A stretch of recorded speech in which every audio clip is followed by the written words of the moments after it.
नमस्ते दोस्तों, मेरा नाम है हितेश और आज मैं आपके लिए लेकर आया हूँ एक ऐसी कहानी जो शायद आपको अपनी ज़िंदगी को एक नए नज़रिए से देखने पर मजबूर कर दे। तो चलिए शुरू करते हैं कहानी। एक आदमी था जिसका नाम था विवेक। विवेक एक बड़ी कंपनी में मैनेजर था।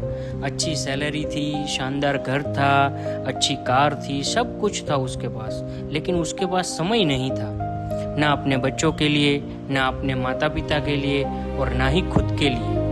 हर दिन वही रूटीन, सुबह जल्दी ऑफिस जाना, रात को देर से घर आना और घर आकर भी सिर्फ फ़ोन और लैपटॉप पे काम करना। उसके बच्चे कई बार कहते हैं, पापा हमारे साथ खेलो ना, लेकिन उसका जवाब हमेशा एक ही होता था, बेटा अभी नहीं, मैं बहुत बिजी हूँ। एक दिन विवेक ऑफिस से घर लौट रहा था।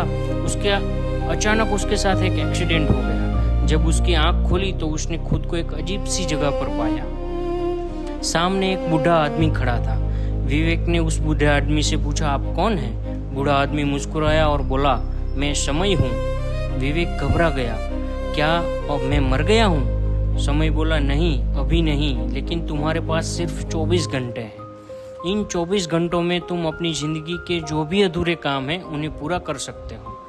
विवेक को अचानक सब याद आ गया। उसने तुरंत अपने घर की ओर रुख किया। पहली बार उसने अपने बच्चों के साथ बैठकर खेला।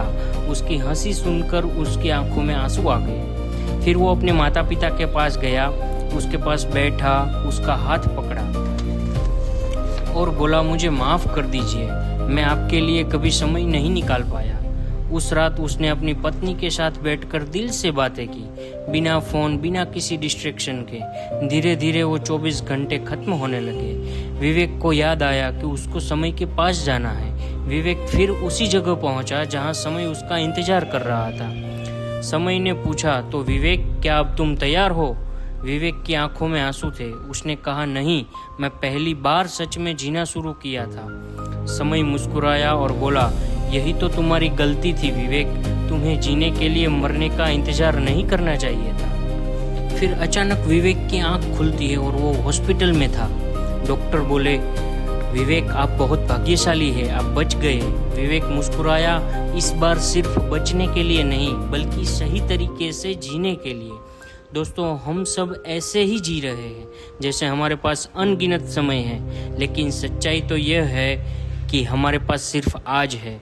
इसलिए अपने अपनों के लिए समय निकालिए, खुद के लिए समय निकालिए, क्योंकि ज़िंदगी इंतज़ार नहीं करती। याद रखिए, हम सब अपनी ज़िंदगी में इतने व्यस्त हो गए हैं कि जीना ही भूल गए हैं। और अगर आपको ऐसी ही कहानियाँ पसंद है जो आपके सोच बदल दे, तो इस चैनल को सब्सक्राइब जरूर कीजिए, वीडियो को लाइक करें और अपने दोस्तों के साथ शेयर करें। मैं हूँ हितेश, फिर मिलेंगे एक नई कहानी के साथ। तब तक जिंदगी को सिर्फ जिए मत, उसे महसूस भी कीजिए।